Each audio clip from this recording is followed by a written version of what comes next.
দুই বন্ধু হারু এবং বরুণ দুজনেই আংশিক বধির আর দুজনেই ভাবে যে তারা ভালো শোনে, কিন্তু আজ যা হবে সেটি শোনার আগেই আপনাদের মাথা ঘুরে যাবে। তো চলুন শুরু করা যাক।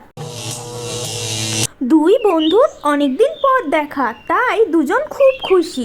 বরুণ হারুকে বলল, এই হারু কেমন আছিস? আর এদিকে হারু বলে ওঠে, এতদিন পর তোর সাথে আমার দেখা, তুই আমাকে গরু বললি? এদিকে বরুণ বলে, হ্যাঁ, আমার গরু? আরে তাকে তো সকালবেলায় মাঠে বেঁধে এসছি।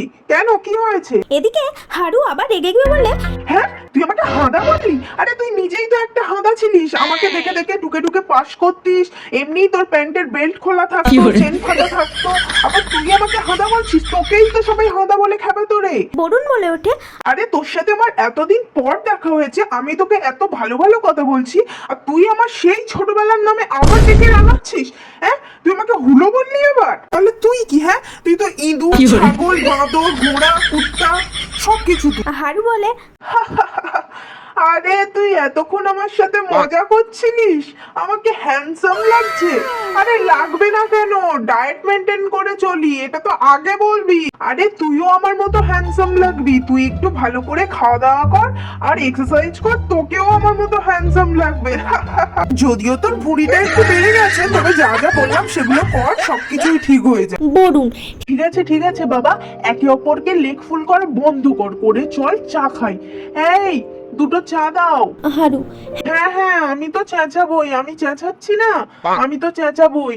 তুই তখন থেকে আমাকে লেগ ফুল করে যাচ্ছিস আর আমি চেঁচাচ্ছি? হ্যাঁ? বরুণ, ও, তুই চা খাওয়া ছেড়ে দিয়েছিস কবে থেকে?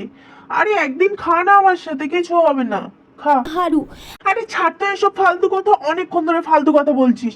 চল তো দুজনে একটু চা খাই। এই দাদা, দুটো চা দিন তো। বরুণ, আচ্ছা, তো ছেলেপুলের কি খবর রে? হারু, হ্যাঁ হ্যাঁ, ছাদেই জামা কাপড় মেলি। এই কদিন হলো বৃষ্টিটা ধরেছে, রোদ উঠেছে আজকে একটু, এই কারণেই ছাদে জামা কাপড় গুলো দিয়েছি। তুই কি করে জানলি রে আমি ছাদে জামা কাপড় মেলেছি? বরুণ, হ্যাঁ, আমি চামার? কি বলতে চাইছিস? তোর কোন টাকাটা নিয়ে আমি কোনদিন দিইনি রে? তোর চায়ের টাকাটাও তো আমি দিচ্ছি, তাহলে চামার কি করে হলো? তুই স্কুলে বরং কিপটামি করতিস, কারণ টাকা দিতিস না, তুই আমাকে চামার বলছিস? এই বলে দুজনের মধ্যে প্রচন্ড ঝামেলা বেঁধে যায় এবং হাতাহাতি শুরু হয়ে যায়।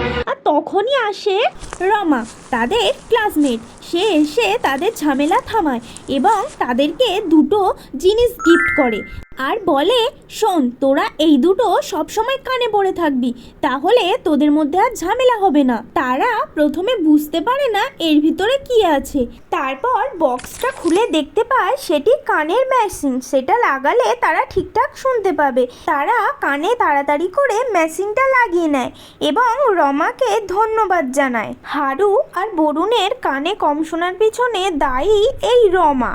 সেই গল্প যদি তোমরা জানতে চাও তাহলে আমি আরেকটা ভিডিও বানাতে পারি, তোমরা কমেন্টে বলো পার্ট 2।